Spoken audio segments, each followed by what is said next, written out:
ओम नमो भगवते वासुदेवाय नमः। श्री कृष्ण गोविंद हरे मुरारी, हे नाथ नारायण वासुदेवा। आप सब भी कमेंट में ओम नमो भगवते वासुदेवाय नमः अवश्य लिखिएगा। मैं हूँ ज्योति और आपका अपने चैनल शुभ कथा में स्वागत है। आइए आज के वीडियो में हम कामदा एकादशी व्रत कथा का श्रवण करेंगे। कामदा एकादशी का व्रत इस बार 8 अप्रैल को रखा जाएगा। कामदा एकादशी के दिन भगवान विष्णु और माँ लक्ष्मी की पूजा अर्चना करने से शुभ फलों की प्राप्ति होती है। व्रत के दौरान पूजा अर्चना करने के बाद व्रत कथा का श्रवण अवश्य करना चाहिए। साथ में विष्णु भगवान की आरती भी अवश्य करनी चाहिए। आइए अब कामदा एकादशी व्रत कथा का श्रवण करते हैं। पौराणिक कथा के अनुसार गालव मुनि का भद्रशील नाम का एक पुत्र था। भद्रशील ने छोटी उम्र से ही एकादशी व्रत का पालन करना शुरू कर दिया था। मुनि ने उन्हें ऐसा करने के लिए कभी नहीं कहा था। एक बार मुनि ने भद्रशील से पूछा कि उन्हें इस व्रत को करने को किसने कहा है। भद्रशील ने कहा, मैं कई जन्मों से एकादशी व्रत करता आ रहा हूँ। आमतौर पर किसी को भी पिछला जन्म याद नहीं रहता। जब तक आप माँ के गर्भ में होंगे तब तक आपको अपने पिछले जन्मों की याद रहेगी, लेकिन जन्म से ठीक पहले यह स्मृति मिट जाती है। लेकिन भद्रशील को अपने पिछले जन्म की याद उस समय भी थी। यह एकादशी व्रत की शक्ति थी जिसका वे पालन करते थे। वे एक पूर्व जन्म में धर्मकीर्ति नामक राजा थे। धर्मकीर्ति बहुत क्रूर थे।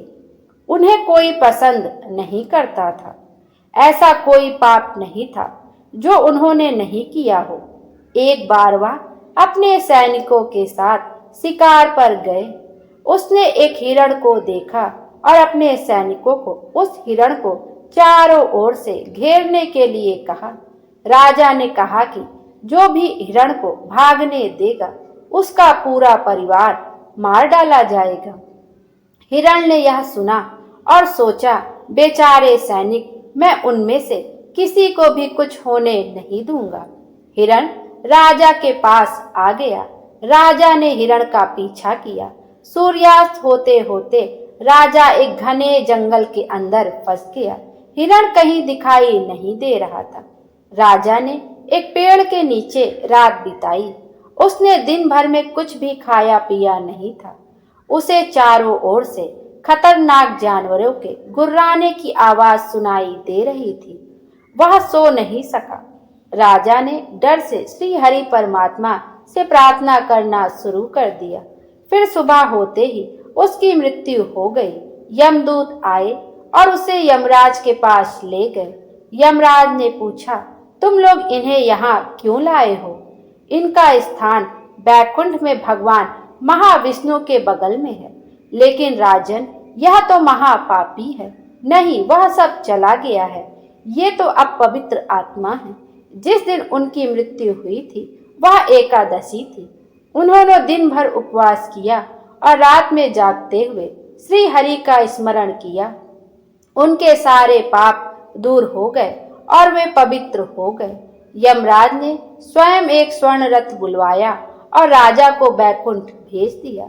जब लोगों को इस बारे में पृथ्वी पर पता चला तो वे सभी एकादशी का पालन करने के लिए और अधिक उत्साहित हो गए। इस तरह से एकादशी का व्रत करने से राजा का उद्धार हो गया। बोलो विष्णु भगवान की जय। आइए अब दूसरी व्रत कथा का श्रवण करते हैं। चैत्र मास शुक्ल पक्ष की कामदा एकादशी का महात्म्य। युधिष्ठिर ने पूछा, वासुदेव, आपको नमस्कार है। अब मेरे सामने यह बताइए कि चैत्र शुक्ल पक्ष में किस नाम की एकादशी होती है? भगवान श्री कृष्ण बोले, हे राजन, एकाग्र चित्त होकर यह पुरातन कथा सुनो, जिसे वशिष्ठ जी ने दिलीप के पूछने पर कहा था। दिलीप ने पूछा, भगवान, मैं एक बात सुनना चाहता हूँ। चैत्र मास के शुक्ल पक्ष में किस नाम की एकादशी होती है? वशिष्ठ जी बोले, राजन, चैत्र शुक्ल पक्ष में कामदा नाम की एकादशी होती है। वह परम पुण्यमयी है। पाप रूपी ईंधन के लिए तो वह दावानल ही है। प्राचीन काल की बात है। नागपुर नाम का एक सुंदर नगर था, जहां सोने के महल बने हुए थे। उस नगर में पुंडरीक आदि महाभयंकर नाग निवास करते थे। पुंडरीक नाम का नाग उन दिनों वहां राज्य करता था। गंधर्व, किन्नर और अप्सराएं भी उस नगरी का सेवन करती थी। वहां एक श्रेष्ठ अप्सरा थी जिसका नाम ललिता था। उसके साथ ललित नाम वाला गंधर्व भी था। वे दोनों पति पत्नी के रूप में रहते थे और दोनों ही परस्पर काम से पीड़ित रहा करते थे। ललिता के हृदय में सदा पति की ही मूर्ति बसी रहती थी और ललित के हृदय में सुंदरी ललिता का नित्य निवास था। एक दिन की बात है, नागराज पुंडरीक राजसभा में बैठकर मनोरंजन कर रहा था। उस समय ललित का गान हो रहा था, किंतु उसके साथ उसकी प्यारी ललिता नहीं थी। गाते गाते उसे ललिता का स्मरण हो आया, अतः उसके पैरों की गति रुक गई और जीभ लड़खड़ाने लगी। नागों में श्रेष्ठ कारकोटक को ललित के मन का संताप ज्ञात हो गया, अतः उसने राजा पुंडरीक को उसके पैरों की गति रुकने एवं गान में त्रुटि होने की बात बता दी। करकोटक की बात सुनकर नागराज पुंडरीक की आंखें क्रोध से लाल हो गई। उसने गाते हुए कामातुर ललित को श्राप दिया, हे दुर्बुद्धि, तूने मेरे सामने गान करते समय भी पत्नी के वशीभूत हो गया, इसलिए राक्षस हो जा। महाराज पुंडरीक के इतना कहते ही वह गंधर्व राक्षस हो गया। भयंकर मुख, विकराल आंखें और देखने मात्र से भय उपजाने वाला रूप, ऐसा राक्षस होकर वह कर्म का फल भोगने लगा। ललिता अपने पति की विकराल आकृति देखकर मन ही मन बहुत चिंतित हुई। भारी दुख से कष्ट पाने लगी। सोचने लगी, क्या करूं, कहाँ जाऊं, मेरे पति पाप से कष्ट पा रहे हैं। वह रोती हुई घने जंगलों में पति के पीछे पीछे घूमने लगी। वन में उसे एक सुंदर आश्रम दिखाई दिया, जहां एक शांत मुनि बैठे हुए थे। उनका किसी भी प्राणी के साथ बैर विरोध नहीं था। ललिता शीघ्रता के साथ वहां गई और मुनि को प्रणाम करके उनके सामने खड़ी हुई। मुनि बड़े दयालु थे। उस दुखनी को देखकर वे इस प्रकार बोले, सुबह, तुम कौन हो, कहाँ से यहाँ आई हो, मेरे सामने सच सच बताओ। ललिता ने कहा, महामुनि, वीर बंधुआ नाम वाले एक गंधर्व हैं। मैं उन्हीं महात्मा की पुत्री हूँ। मेरा नाम ललिता है। मेरे स्वामी अपने पाप दोष के कारण राक्षस हो गए हैं। उनकी यह अवस्था देखकर मुझे चैन नहीं है। ब्राह्मण, इस समय मेरा जो कर्तव्य हो वह बताइए। विप्रवर, जिस पुण्य के द्वारा मेरे पति राक्षस भाव से छुटकारा पा जाए, उसका उपदेश कीजिए। ऋषि बोले, भद्रे, इस समय चैत्र मास के शुक्ल पक्ष की कामदा नामक एकादशी तिथि है, जो सब पापों को हरने वाली और उत्तम है। तुम उसी का विधि पूर्वक व्रत करो और इस व्रत का जो पुण्य हो उसे अपने स्वामी को दे डालो। पुण्य देने पर क्षण भर में ही उसके श्राप का दोष दूर हो जाएगा। राजन, मुनि का यह वचन सुनकर ललिता को बड़ा हर्ष हुआ।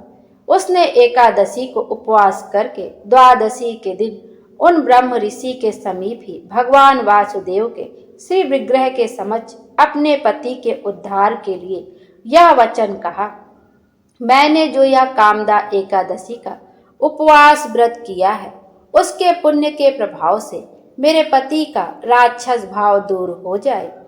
वशिष्ठ जी कहते हैं, ललिता के इतना कहते ही उसी क्षण ललित का पाप दूर हो गया। उसने दिव्य देह धारण कर लिया, राक्षस भाव चला गया और पुनः गंधर्वत्व की प्राप्ति हुई।